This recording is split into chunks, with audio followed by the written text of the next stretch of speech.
Hello friends, कैसे हैं आप सब। तो डियर, आज का क्लास में हम लोग क्लास 7 का चैप्टर 4 वायु, इस चैप्टर को डिस्कस करने वाले हैं। देखिए, इसका फर्स्ट पार्ट हम लोग डिस्कस कर चुके थे, जहाँ पे बहुत ही इंपॉर्टेंट टॉपिक हम लोग डिस्कस किए हुए थे।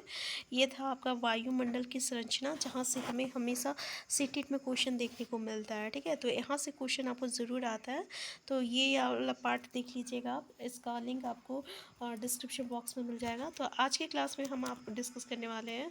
सबसे पहले देखिए, तापमान में हम लोग आतपन के बारे में देखते हैं।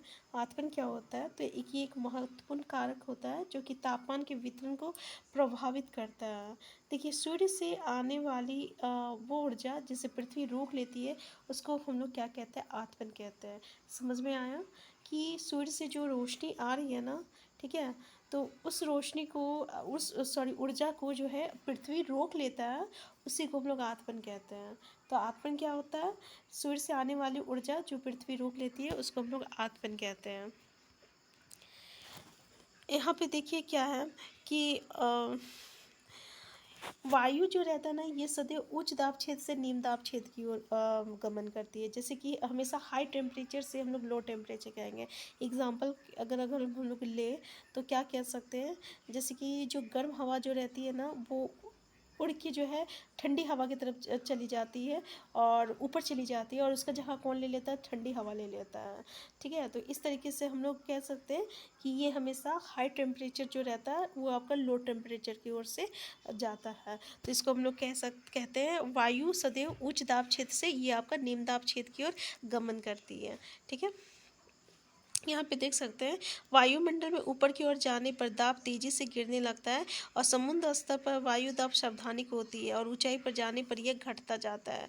वायु दाब का क्षैतिज वितरण किसी स्थान पर उपस्थित वायु के ताप द्वारा प्रभावित होता है। अधिक तापमान वाले क्षेत्रों में वायु गर्म होकर ऊपर उठती है, और ये निम्न दाब क्षेत्र बनता है।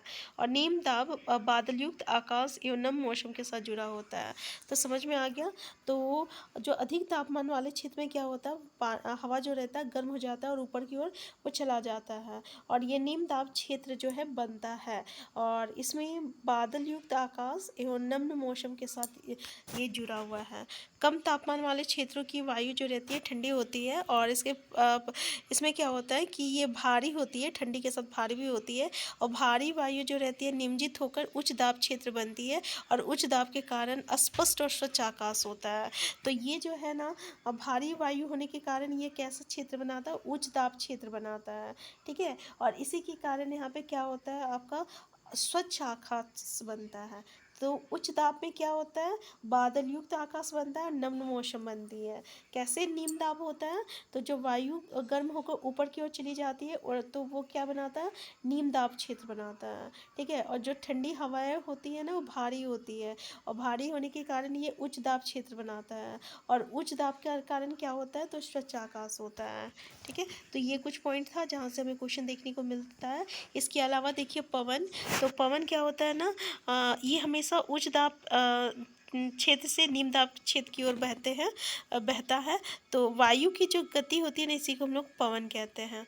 ठीक है, तो यहाँ पे पवन जो होती है, एक अस्थाई पवन होती है, एक मौसमी पवन होती है, एक स्थानीय पवन होती है।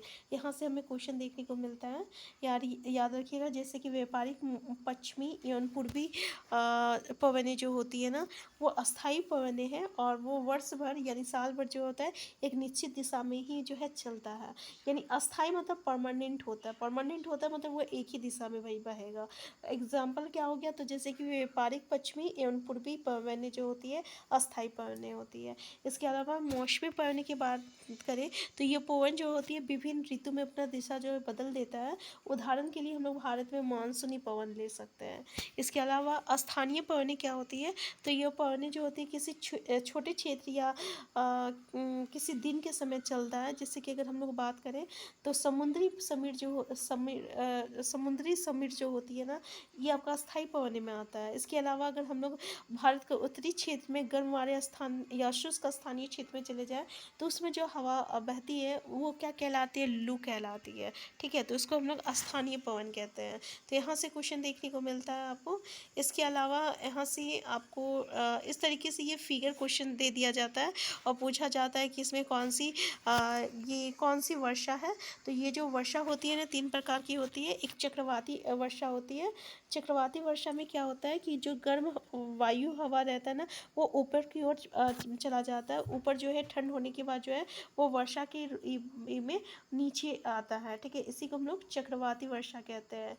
ठीक है, देखिए गर्म वायु जा रही है यहाँ पे, इधर ठंडी वायु आ रही है, ये ठंडा होकर पानी के फॉर्म में गिरता है, इसको चक्रवाती वर्षा कहते हैं। यहाँ प्रीवियस ईयर में आपका मतलब कि इस फिगर से ही क्वेश्चन दे दिया जाता था कि इसको कौन सी वर्षा कहते हैं, कौन सा वर्षा नहीं कहते हैं। ठीक है, आर्द्र वर्षा क्या होती है ना कि जो पर्वतीय मौसम में क्या होती है, जो आर्द्र वायु जो होती है ऊपर की ओर जाती है और फिर वो ठंडे होकर जब वो नीचे आती है पानी के फॉर्म में, तो उसको हम लोग पर्वतीय वर्षा कहते हैं, जब ये पर्वत से नीचे आती है। तो इसको फिगर से समझ जाइएगा, पर्वतीय वर्षा। इसके अलावा देखिए यहाँ पे गर्म हवा जो रहती है, ठीक है, इसको हम लोग सहवनी वर्षा कहते हैं।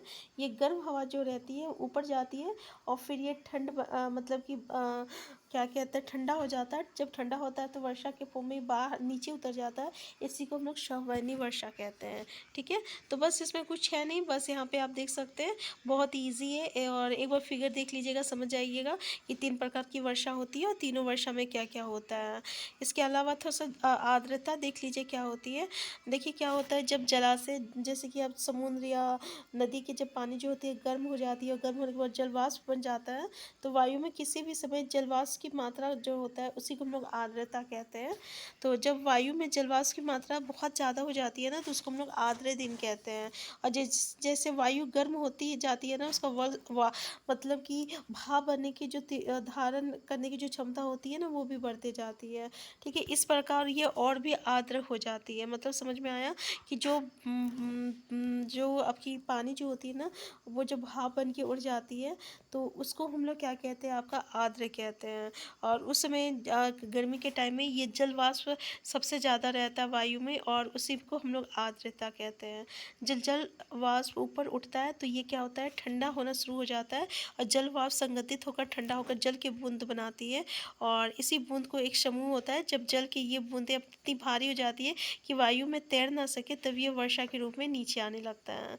ठीक है, तो यहाँ पे हम लोग देख चुके हैं 3 तरह का जो वर्षा होती है, श्रवणी वर्षा, पर्वतीय वर्षा और चक्रवाती वर्षा, और क्या क्या होता है। ठीक है, और यहाँ से डायरेक्ट फिगर से क्वेश्चन हमें देखने को मिलता है।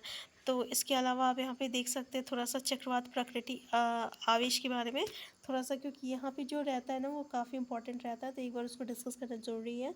तो भारत की पूर्वी समुद्री तट पर स्थित उड़ीसा में बंगाल की खाड़ी से उठने वाले चक्रवातों का खतरा बना रहता है। 17 से 18 अक्टूबर 1999 ईस्वी को राज्य के 5 जिलों में चक्रवात आया था। 29 अक्टूबर 1999 को एक अन्य महाचक्रवात आया था, जिसमें राज्य के एक बड़े भाग में तबाही मचाई थी।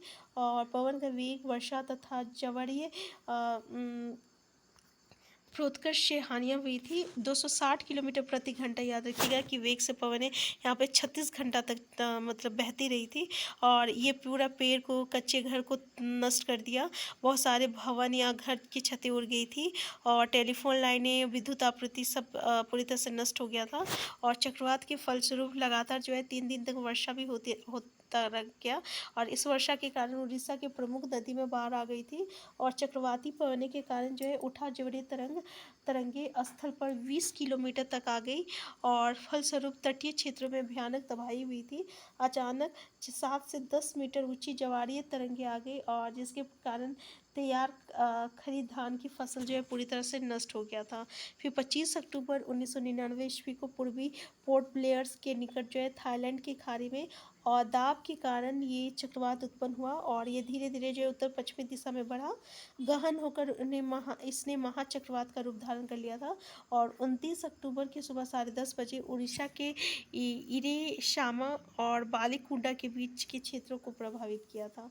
ये महाचक्रवात ने भुवनेश्वर, कटक और 28 तटीय नगरों सहित उड़ीसा के पूरे तट को बर्बाद कर दिया और इससे लगभग 130 लाख लोग जो है प्रभावित हुए थे। बहुत बड़ी संख्या में पशुओं की मौत भी हुई थी, सब्जी फल आदि बहुत सारे नष्ट भी हो गए थे। जवारीय प्रोतोकश से उत्पन्न हुई लवणता के कारण कृषि योग्य विशाल भू क्षेत्र अनुपजाऊ हो गया। साल, सागवान एवं बांस के बगान वाले विशाल भू क्षेत्र नष्ट हो गए और पारादीप एवं कोणार्क के बीच स्थित मैंग्रोव के जंगल लुप्त हो गई थी। तो याद रखिएगा, ये जो मैंग्रोव के जंगल है जो लुप्त हो चुकी है, ये कहाँ है? तो पारादीप और कोणार्क के बीच स्थित है। ठीक है, तो यह था हमारा आज का टॉपिक। तो आज का क्लास हम यहीं तक रखते हैं। नेक्स्ट क्लास में जो है हम लोग नेक्स्ट टॉपिक को डिस्कस करेंगे। तो चैनल में नए हैं, चैनल को सब्सक्राइब कर लीजिएगा। वीडियो हेल्पफुल होगा तो लाइक शेयर करना मत भूलिएगा। Thank you.